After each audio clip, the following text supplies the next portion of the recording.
Hello students, I am Kritika Pathak, your biology teacher from Access Institute, and today we are going to study another part of the chapter Why Do We Fall Ill? In the previous video we had discussed about the difference between a disease and a healthy person. We had learned about the definition of health. We had seen various causes of diseases and had been described various causative organisms that cause various diseases.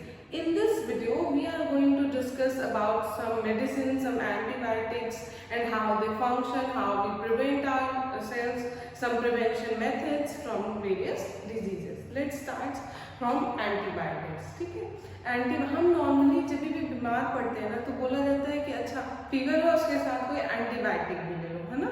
तो antibiotic क्या होता है? Antibiotic is a word that is been derived from the word anti and biotic. Anti means होता है against, ठीक है, anti means होता है against and bio means living. ये तो हम पढ़ते हैं ना बायोलॉजी में कि study of living organisms is known as bio. तो बायो मीन्स ही होता है लिविंग।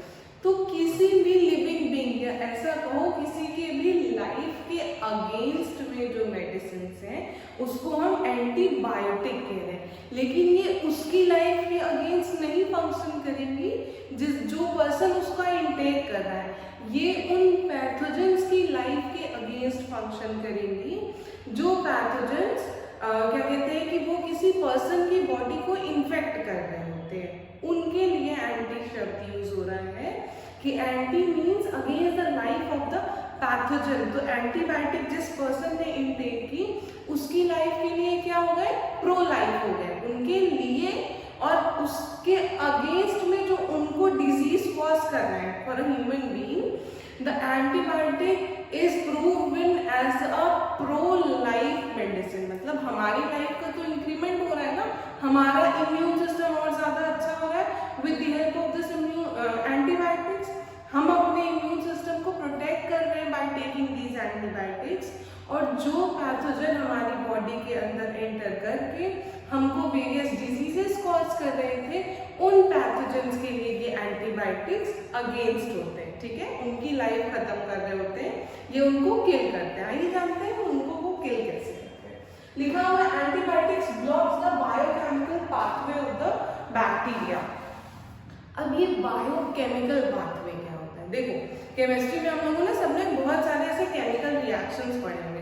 बायोकेमिकल का मतलब है कोई लिविंग ऑर्गेनिज्म जब कोई रिएक्शन कर रहा है, केमिकल कुछ सिंथेसिस कर रहा है, तो उसको हम बायोकेमिकल कहते हैं, ठीक है। सेल वॉल जो होती है बच्चा, वो वेरियस केमिकल कंपोनेंट से ही मिलकर के बनी होती है, तो उसी सेल वॉल की सिंथेसिस करना in bio living organism is known as biochemical pathway, the pathway that a bacteria follows to synthesize a cell wall inside a living organism is known as biochemical pathway. A bacteria forms cell wall around themselves to be protected from the WBC. ये हम लोगों ने पहले भी discuss किया था। White blood cells हमारी body को प्रोटेक्ट कर रहे होते हैं, तो इन्हीं व्हाइट ब्लड सेल्स बॉडी को वो कैसे प्रोटेक्ट कर रहे हैं? देखो जैसे इनको सोल्जर ऑफ द बॉडी कह रहे हैं, क्यों कह रहे हैं? हमारी कंट्री के सोल्जर्स हमको वेरियस टेरिटरीज से प्रोटेक्ट कर रहे हैं ना, वो बाहर से अंदर ना आए, इसलिए सोल्जर्स बॉर्डर्स पे। तो वैसे ही बॉडी के अंदर अगर WBC को सोल्जर बोला जा रहा है तो वो सोल्जर बोलने का मतलब है कि बाहर से जब कोई पैथोजन, मैंने लास्ट क्लास में बताया था पैथोजन मतलब डिजीज कॉजिंग ऑर्गेनिजम्स, तो बाहर से जब कोई पैथोजन हमारी बॉडी के अंदर आएगा तो उन पैथोजेंस को किल करने के लिए ये WBCs वहां पे प्रेजेंट रहेंगे बॉडी के अंदर और ये हमको प्रोटेक्ट करेंगे, ठीक है। तो पैथोजन को खतरा किससे? इस WBC से खतरा है, तो इसी से बचने के लिए वो बैक्टीरिया क्या कहते हैं, अपनी बॉडी के चारों तरफ एक सेल वॉल सिंथेसाइज कर रहा है ताकि वो यहाँ से बच जाए, ठीक है। अब सपोज करो कि ये बैक्टीरिया है, ठीक है, और उसने अपने चारों तरफ एक सेल वॉल सिंथेसाइज कर दी। ये जो पर्पल कलर का मैं ड्रॉ कर रही हूँ, सपोज उसने ये सेल वॉल सिंथेसाइज की ताकि WBC उसको पहचान ना पाए। ऐसा कहो कि वो अपने सर पे ऐसा एक हेलमेट पहन लिया ताकि वो बचा रहे, ठीक है। लेकिन जब हमने एंटीबायोटिक का इंटेक किया, जब हमने एंटीबायोटिक खाया तो वही एंटीबायोटिक इसके सेल वॉल बनाने के प्रोसेस को ही ब्लॉक कर देगा। जब ये ब्लॉक कर देगा तो इसके पास सेल वॉल ही नहीं रहेगी, तो ये बैक्टीरिया नेकेड हो जाएगा। ठीक, अब इसके पास कोई सेल वॉल नहीं है, ये bacteria as such naked body में ट्रैवल कर रहा है। तो किसी को कब मारना इजी है? जब वो पूरा हेलमेट और वो पूरा आर्म्स लिया हो तब इजी है, या जब वो नेकेड हो बिना उसके पास कोई हथियार नहीं तब मारना इजी है? बैक्टीरिया के लिए तो उसका हथियार यही सेल वॉल था ना, जो उसको प्रोटेक्ट कर रहा था। तो जब उसके पास कुछ भी नहीं है तो इसको मारना WBC के लिए बहुत इजी हो गया।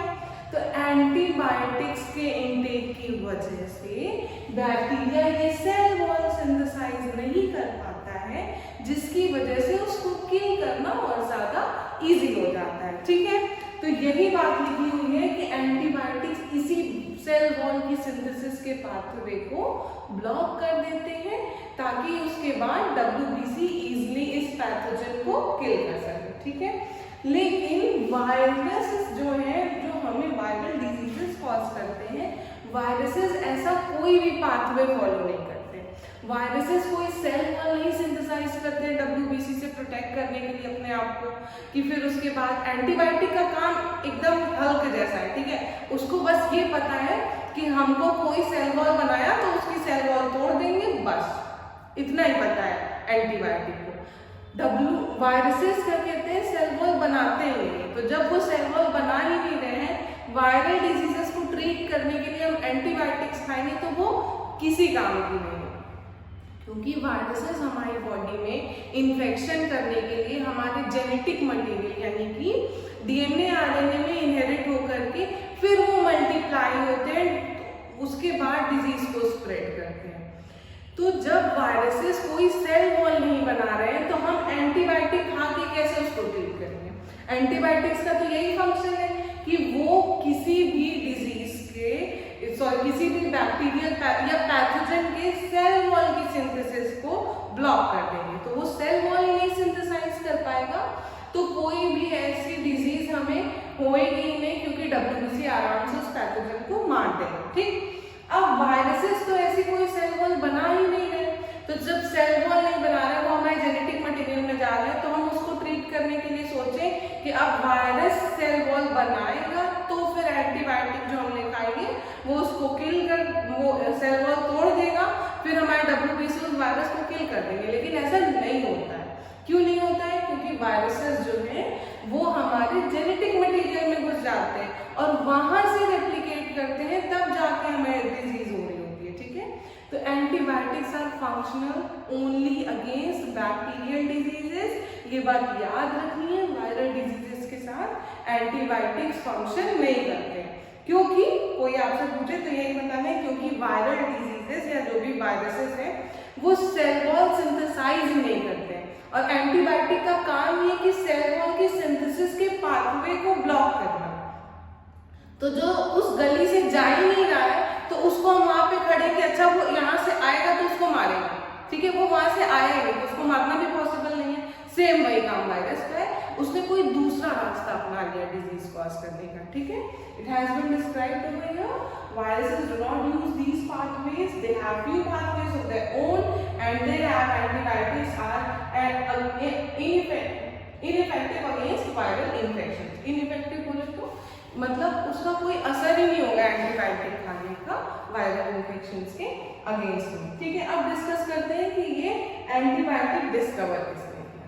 देखो ये फोटो दिख रही है, अलेक्जेंडर फ्लेमिंग की फोटो है। He was the first person who discovered an antibiotic, और जो एंटीबायोटिक उन्होंने डिस्कवर किया था उसका नाम था penicillin. It was the first antibiotic to be discovered. ठीक है, और किसने डिस्कवर किया था? नाम याद रखना है, अलेक्जेंडर फ्लेमिंग। ठीक, अब अलेक्जेंडर फ्लेमिंग क्या कहते हैं? देखो बेटा, उस टाइम पे जितनी भी डिस्कवरीज हो रही थी वो सारी डिस्कवरीज ऐसे ही हो रही थी, मतलब कुछ भी कर रहे थे, गलती से पता चल गया अच्छा ये था, ठीक है, अब वो साइंटिस्ट बन गए, ऐसा वाला। तो ये ना असली में स्ट्रेप्टोकोकस पे काम कर रहे थे। स्ट्रेप्टोकोकस पे काम करते करते इन्होंने देखा उसी किसी कल्चर प्लेट में, जहाँ पे एक फंजाई थी जिसका नाम ये लिखा हुआ है पेनिसिलियम नोटेटम। ये पेनिसिलियम नोटेटम जहाँ जहाँ पे ग्रो कर रहा था वहाँ पे स्ट्रेप्टोकॉकस ग्रो नहीं कर रहा था, ठीक है। तो उसके बाद उन्होंने ये पेनिसिलिन से सिक्रीट होने वाले केमिकल सब्सटेंस का नाम इसी पेनिसिलियम के ही नाम पे पेनिसिलिन रख दिया, और उसी केमिकल सब्सटेंस से आज हम इतनी सारी एंटीबायोटिक्स बना रहे होते हैं, ठीक है। तो ये पहली बार यूज हुआ था in world war second to treat the soldiers, क्योंकि स्ट्रेप्टोकॉकस सॉइल में प्रेजेंट होता है, ठीक है। कोई भी युद्ध हो रहा है तो ऑब्वियस सी बात है कि सोल्जर्स जो है वो शाम के टाइम पे तो मिट्टी में ही रहेंगे ना, और जहाँ पे भी इंजर्ड पार्ट होते हैं उन सारे इंजर्ड पार्ट पे ये पेनिसिलियम लगाने की वजह से बैक्टीरियल इन्फेक्शन नहीं हो रहा था, ठीक है। तो इस तरह से कि पूरे पेनिसिलिन का वर्क जो है वो पहली बार वर्ल्ड वॉर 2 में काम किया गया, और उसके बाद अभी बहुत सारी जगहों में ये एंटीबायोटिक यूज होती है। अब बात करते हैं कि जो कम्युनिकेबल डिजीजेस हैं, ठीक है। एक एक करके हम कम्युनिकेबल डिजीज पढ़ेंगे जो कि हमारे चैप्टर में, ठीक। तो पहला है ये cholera. Cholera can be spread through water. कौन सा वाटर? Contaminated water. हमने जब कॉजेज ऑफ डिजीजेस पढ़ाया था तो यही बोला था कि जो कंटैमिनेटेड वाटर है those water are disease causing supply, ठीक है। ऐसा पानी जिसमें ऑलरेडी पोल्यूटेड हो, कंटैमिनेटेड हो, वो बहुत सारी बीमारियां लेके आएगा, ठीक है। ये कॉलरा होता है by a bacteria whose name is vibrio cholerae.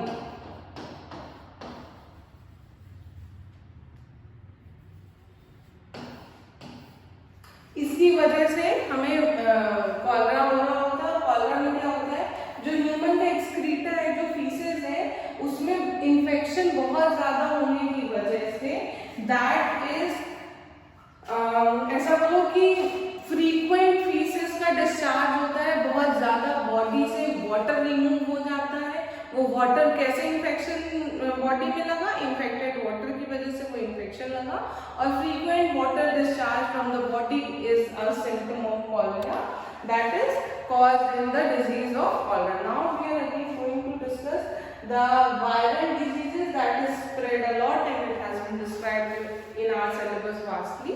AIDS, ठीक है। लास्ट क्लास में भी मैंने फुल फॉर्म डिस्कस किया था एक्वायर्ड इम्यूनोडेफिशिएंसी सिंड्रोम। इस क्लास में हम इसको डिटेल में पढ़ेंगे, ठीक। एड्स के फुल फॉर्म में ही एड्स के नाम के बारे में बहुत ज्यादा डिस्क्रिप्शन है। देखो, पहला वर्ड है एक्वायर्ड। एक्वायर का मतलब जो हम अपने इन्वायरमेंट से ले रहे हैं, ठीक है। जैसे कि कोई एक्टिविटी है, कोई हैबिट है, आप अपने दोस्त से सीख रहे हो, तो वो आपने हैबिट एक्वायर की, वो आपकी जेनेटिक हैबिट नहीं थी, ठीक है। इम्यूनोडेफिशिएंसी यानी कि इम्यून सिस्टम को डेफिशिएंट कर देना, कमजोर कर देना, वीक कर देना, ठीक। सिंड्रोम मैंने बोला था group of diseases is known as syndrome. तो एक्वायर्ड इम्यूनोडेफिशिएंसी सिंड्रोम यानी कि ऐसी ग्रुप ऑफ डिजीजेस जो हमारे इम्यून सिस्टम को वीक कर देती है, और वो कैसे, वो डिजीज कहाँ से आई, हमने एक्वायर की। कैसे एक्वायर की, आइए पढ़ते हैं। देखो, पहले लिखा हुआ transmitted by sexual contact from one partner to another. Body का फ्लूइड जब मिक्स होगा of an HIV infected person to a normal person, तो वो फ्लूइड की मिक्सिंग की वजह से एड्स स्प्रेड होता है, ठीक है। HIV का वायरस स्प्रेड होता है।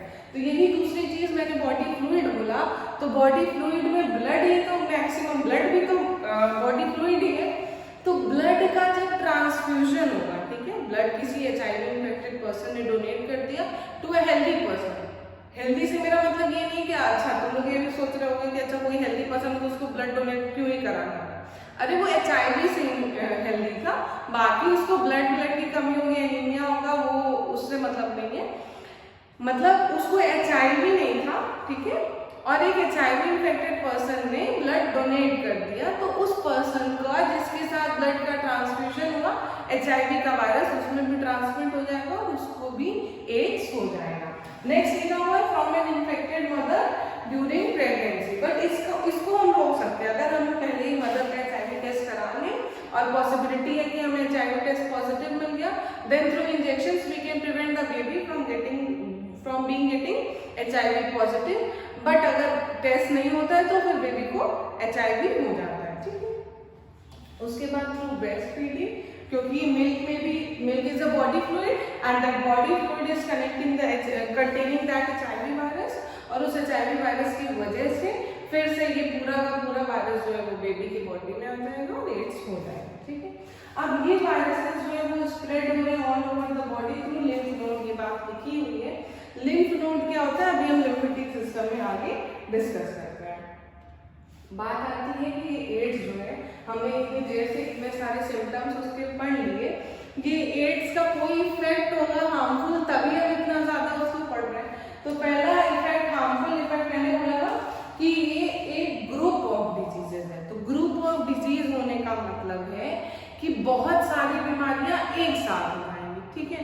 यानी कि अगर आपको थोड़ा सा बुखार भी हुआ तो चांसेस है कि अच्छा टाइफॉइड हो जाएगा, अगर सर्दी हुई तो चांसेस है कि निमोनिया हो जाएगा, एक HIV इन्फेक्टेड पर्सन की बात बता रही हूँ। तो वही सारी चीजें लिखी हुई हैं।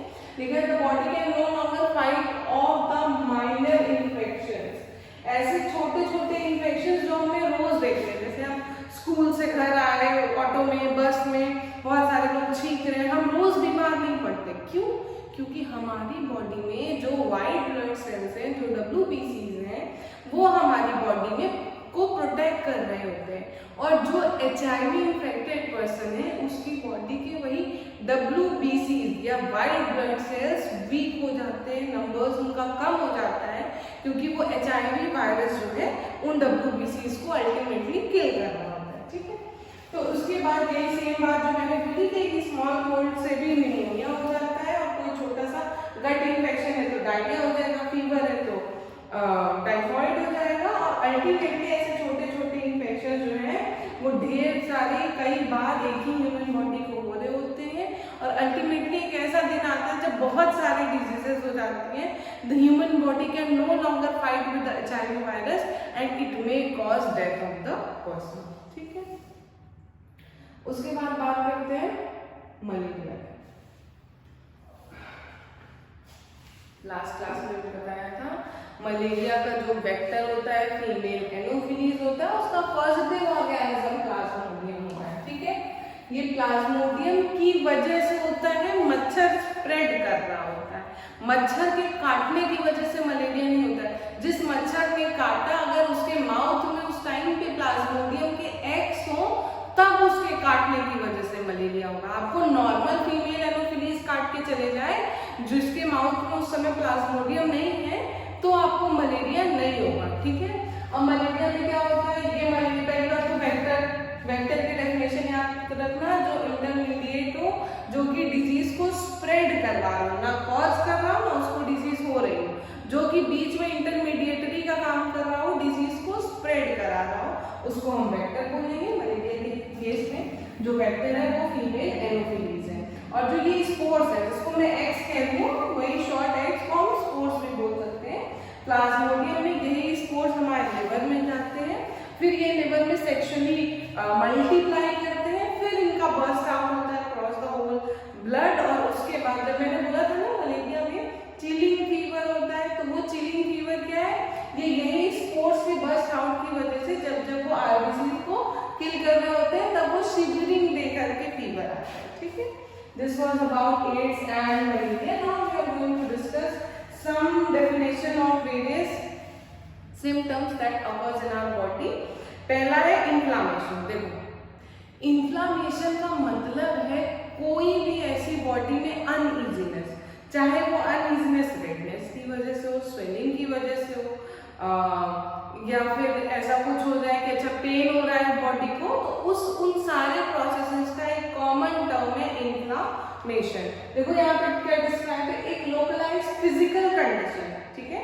फिजिकल कंडीशन यानी कि बॉडी में पेन हो रहा है, in which the part of the body becomes red, swollen, hot and painful, especially as a reaction of injury or infection। कहीं पे भी कोई भी इन्फेक्शन हो जाता है, कोई कीड़ा या कुछ भी काट के चला गया तो हम इतना ज्यादा उसको इचिंग होने लगती है कि वो पूरा रेड हो जाता है, ठीक है। वो रेड इसलिए हो रहा होता है क्योंकि बॉडी, जैसे हमको कोई एक छोटा मच्छर ही काटा वो तुरंत स्वेल हो जाता है, वो स्वेल इसलिए होता है क्योंकि बॉडी हमको प्रोटेक्ट कर रही होती है, क्योंकि स्किन में तो अब तो कोई पोर क्रिएट हो गया था ना, तो बॉडी उस पोर को तुरंत फिल करने के लिए एक स्वेलिंग जैसा बना लेती है कि और कोई इन्फेक्शन उस पोर के थ्रू बॉडी के अंदर न चला जाए, ठीक है। तो वो सारी चीजें बॉडी अपने आप को प्रोटेक्ट करने के लिए ही कर रही होती है।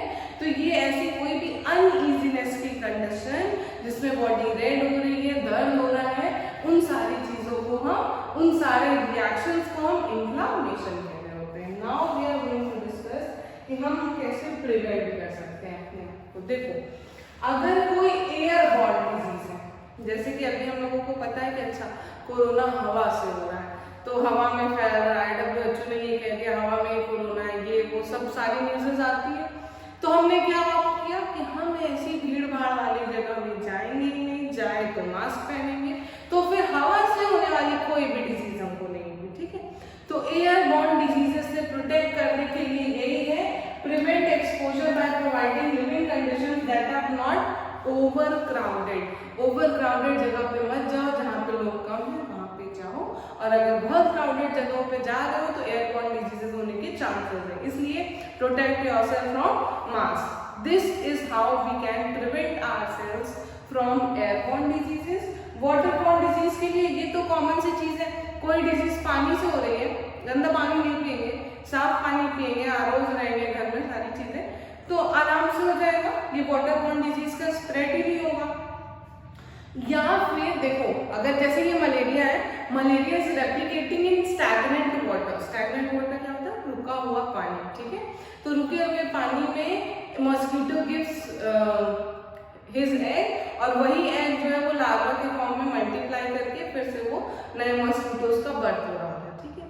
तो अपने घर के आसपास अगर आप स्टैग्नेंट वाटर जमा ही नहीं होने दोगे तो आपके घर के आसपास ये मॉस्किटोज ही नहीं रहेंगे, और अल्टीमेटली आप इन डिजीजेस से बच सकते हो। यही वेक्टर बॉर्न डिजीजेस का एग्जांपल था कि वेक्टर क्या था? मॉस्किटो ही था ना, और उस मॉस्किटो के मल्टीप्लिकेशन को ही हम रोकते हैं।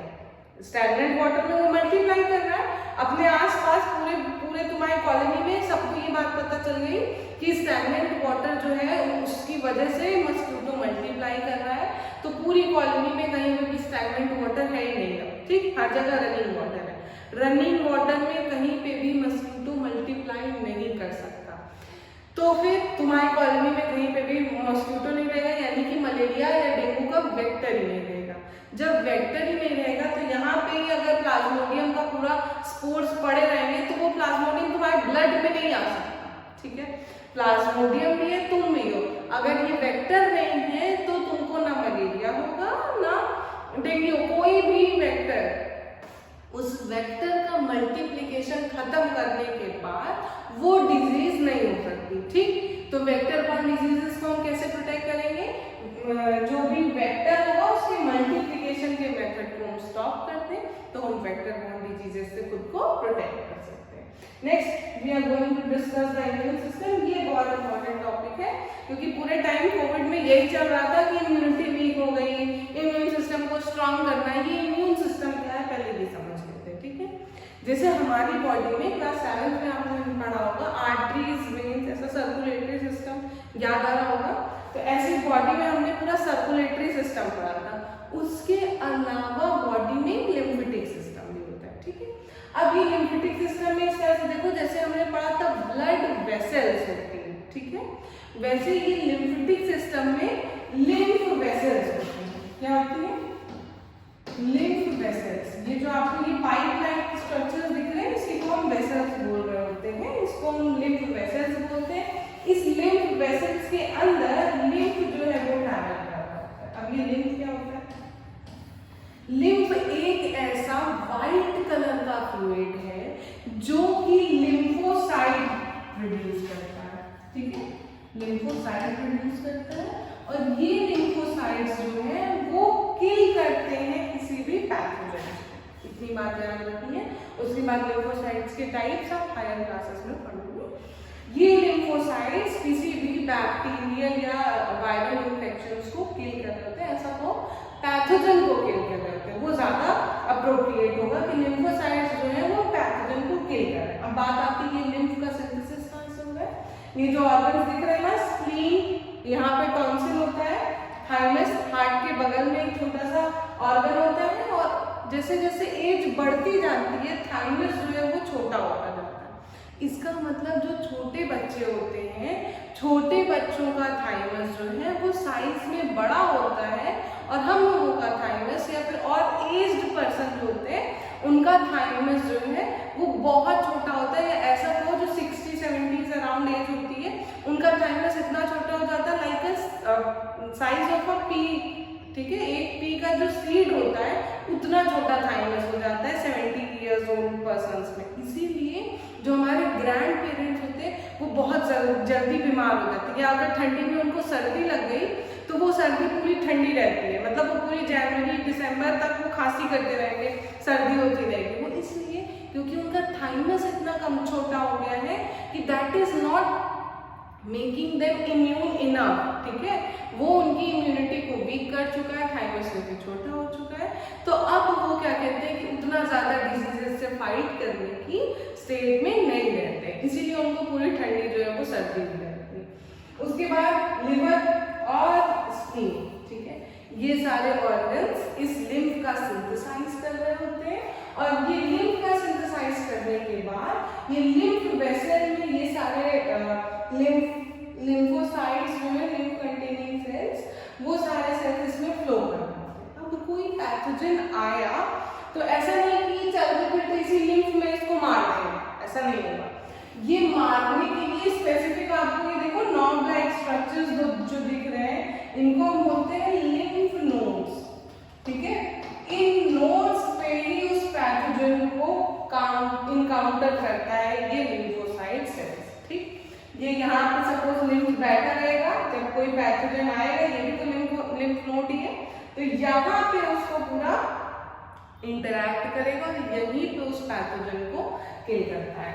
आइए समझते हैं क्या लिखा हुआ है। कॉम्प्लेक्स नेटवर्क है जिसमें सेल, टिश्यू, ऑर्गन्स की सारी चीजें हमने पढ़ी, और ये पूरी बॉडी सिस्टम हमें क्या बना रही है, हमें प्रोटेक्ट कर रही है to fight against infections and diseases. Ultimately immune system का यही तो काम है कि हमको किसी भी इन्फेक्शन, किसी भी डिजीज से प्रोटेक्ट कर रही होती है। इसमें क्या क्या है, वाइट ब्लड सेल्स है, टिश्यूज है जो कि लिम्फ सिस्टम्स बना रहे हैं। कौन कौन से ऑर्गन्स बना रहे हैं, thymus, spleen, tonsils, lymph nodes, lymph vessels और बोन मैरो।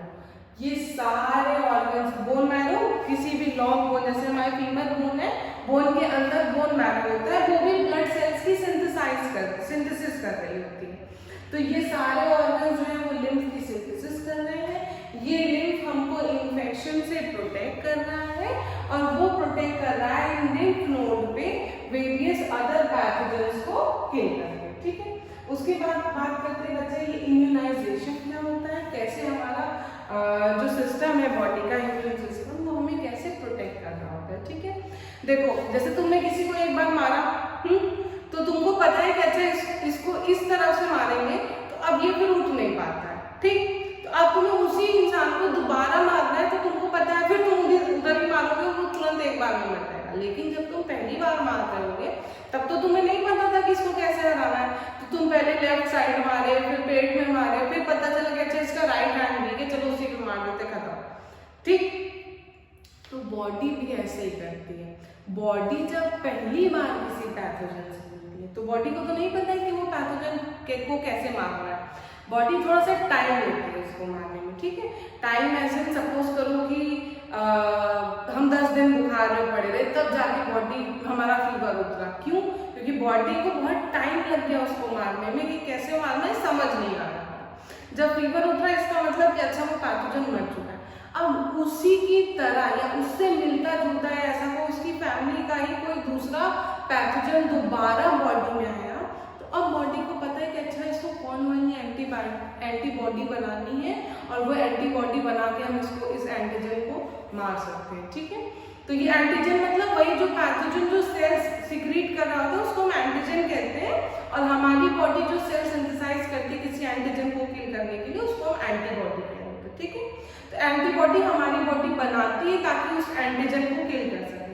तो जब एक बार किसी एंटीजन को किल करने के लिए बॉडी ने एंटीबॉडी बना ली, तो अब बॉडी को पता है कि उसको कैसे किल करना है। ठीक, तो दोबारा वही पैथोजन, वही एंटीजन जब बॉडी में आया या उससे मिलता जुलता भी कोई आया, तो तो बॉडी को पता है कि अच्छा इसको उसी वाले एंटीजन से मारना था, एंटीजन तो है ही, एंटीबॉडी तो है ही, तो उसी वाले एंटीबॉडी से मारना था, तो वो वही वैसी एंटीबॉडीज और सिंथेसाइज करेंगे और उसको आराम से मार देंगे। तो तुम मतलब समझ रहे हो, पहली बार जब किसी एंटीजन को मारना था तो एंटीबॉडी बनाने में टाइम लग गया, लेकिन जब दोबारा मारना था तो एंटीबॉडी बनाने में न टाइम लगा और ना ही ज्यादा मेहनत लगी, तो हम उसको इजीली मार दिए। इसी दूसरी बार जो काम हो रहा है उसी प्रोसेस को हम बोल रहे हैं इम्यूनाइजेशन। देखो अगर डेफिनेशन वाइज समझना हो तो ऐसे समझो कि जब इम्यून सिस्टम पहली बार कोई इंफेक्शियस माइक्रोब देख रहा हो, ठीक है, तो उसके बाद वो उसको याद रखेगा कि अच्छा ऐसा ही दिखता था वो, अब की बार ये आएगा तो इसको और तगड़े से मारेंगे, ठीक। तो अब जब वो दोबारा आता है तो दोबारा या फिर उसका कोई क्लोज रिलेटिव, मैंने बोला ना उसके जैसा या उसके जैसा दिखने वाला कोई और माइक्रो ऑर्गेनिज्म जब बॉडी में आया तो इम्यून सिस्टम वैसा ही रिस्पॉन्ड करेगा कि अच्छा इसको तो हम मार चुके हैं, अब वो और ज्यादा एफिशिएंटली उसको किल कर सकता है, ठीक है। इसी सेकेंड टाइम उसको और एफिशिएंटली किल करने के प्रोसेस को हम बोलेंगे इम्यूनाइजेशन। अब लास्ट टॉपिक, इसी इम्यूनाइजेशन को हमने अप्लाई किया नेचुरल इम्यूनाइजेशन को in the process of vaccination, ठीक है। इस वैक्सीनेशन में क्या होता है, जो बॉडी की इम्यूनाइजेशन वाली प्रॉपर्टी थी ना, इसी इम्यूनाइजेशन वाली प्रॉपर्टी को हमने यूज किया वैक्सीन बनाने के लिए। वैक्सीन में क्या करते हैं हम लोग, वैक्सीन में कोई भी ऐसा माइक्रो ऑर्गेनिज्म वीक करके या किल करके, हीट किल करके हमारी बॉडी में वापस से इंजेक्ट करते हैं, तो बॉडी को लगता है कि असली में वो इन्फेक्शन आ गया, ठीक है, असली में कोई एंटीजन या पैथोजन आ गया, और जब वो बॉडी ऐसा समझती है तो बॉडी उसके अगेंस्ट एंटीबॉडीज बनाना लगती है। जब एंटीबॉडीज बनाने लगेगी तो यही बॉडी के अंदर तो एंटीबॉडीज हो गए, ठीक। अब जब सपोज करो कि असली में वो इन्फेक्शन आता है जिसके अगेंस्ट में जो लाइफ था, जिसके अगेंस्ट में एंटीबॉडी बनाना बहुत मुश्किल था, जब वो असली में आएगा तो क्या होगा, तो उसके बाद बॉडी के पास ऑलरेडी सिंथेसाइज्ड एंटीबॉडीज हैं that will help the body to synthesize more antibodies against that particular infection. और इसी तरह से हम वैक्सीनेशन को खुद से प्रोटेक्ट कर लेते थे, खुद को वैक्सीनेशन के थ्रू प्रोटेक्ट कर लेते होते हैं। जैसे कि कोविड में सबको वैक्सीन लगी, ठीक है, जिसको जिसको वैक्सीन लगी सब लोग 2-2 दिन फीवर में गए, क्यों, क्योंकि जो वैक्सीन लगी उसमें एक्चुअल में तो कोविड का वायरस ही है, ठीक है, बस वो वायरस किल्ड फॉर्म में है, वीक फॉर्म में है। असली में होता था तब तो हम फिर पूरे महीने भी मार रहे थे, 2 दिन में कैसे सही हो गए, क्योंकि वो किल्ड था, मरा हुआ वायरस था, बॉडी में आया तो बॉडी को लगा कोई तो वायरस आया है, बॉडी ने हमको बीमार कर दिया कि अच्छा इसको मारना है, टेम्परेचर बढ़ाते हैं, चलो देखते हैं, इसको मारते हैं। अब उसको मारने के लिए बॉडी ने बहुत सारी एंटीबॉडीज बना दी, ठीक है, फिर हमको सेकेंड डोज लगी, हम 1 दिन में मारते। क्यों 1 दिन में मारते, क्योंकि सेकेंड डोज के बदले हमको फर्स्ट डोज की थोड़ी एंटीबॉडी हमारे बॉडी में ऑलरेडी प्रेजेंट थी, दोबारा वही वायरस आया तो बॉडी ने याद कर लिया कि अच्छा ये वही वाला है, 3 महीने पहले फिर से ये इस वायरस से तो मुलाकात हो चुकी है, तो वो वाला एंटीबॉडी जो ऑलरेडी बॉडी में प्रेजेंट था और थोड़ा और एंटीबॉडी सिंथेसाइज किए, 1 दिन में उस किल्ड वायरस को उन्होंने फिर से एकदम डिग्रेड कर दिया, मार दिया, ठीक, वो ऑलरेडी मरा हुआ था, डिग्रेड कर दिया पूरी तरीके से। तो अब बॉडी में एंटीबॉडीज प्रेजेंट है, दोबारा अब जब असली में हमें इन्फेक्शन लग गया, सपोज कोविड का असली में जो जिंदा वायरस है वो बॉडी के अंदर आ गया, तो बॉडी को पता है कि एंटीबॉडी कैसे बनाना है। यही वैक्सीनेशन का प्रिंसिपल है, बॉडी को पहले उल्लू बनाओ, कोई भी किल्ड और वीक पैथोजन बॉडी के अंदर डालो, उसके बाद जब इन्फेक्शन हो गया तो बॉडी उसके अगेंस्ट में एंटीबॉडी बना के रखे रहेगी, अब जब असली में आएगा तो हम प्रोटेक्ट हो जाएंगे, ठीक है। This was the principle of vaccination, it has been described over here. कोई भी injection killed microbe in order to stimulate the immune system against the microbe and hence preventing us from diseases is the main objective of vaccination. Vaccination का primary objective मतलब aim होता है, ठीक है, तो object हमारा ये एम ही है वैक्सीनेशन का कि हम अपने आप को किसी भी डिजीज से प्रोटेक्ट कर रहे होते हैं, और वो प्रोटेक्शन कैसे होगा, हम हमारे इम्यून सिस्टम से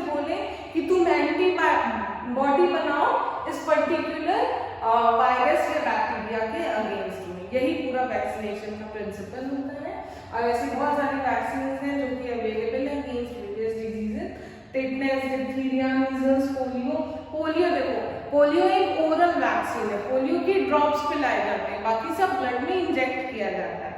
ये सब ये टेटनस वगैरह हमें सब सारे वैक्सीन जो है वो बचपन में ही लग चुके हैं। अब अगर सपोज करो कि ये टेटनस का वायरस आता है तो हमारी बॉडी में इसके अगेंस्ट में एंटीबॉडीज प्रेजेंट है जो कि हमें प्रिवेंट कर लेंगे from various other infection. Okay, this is about why do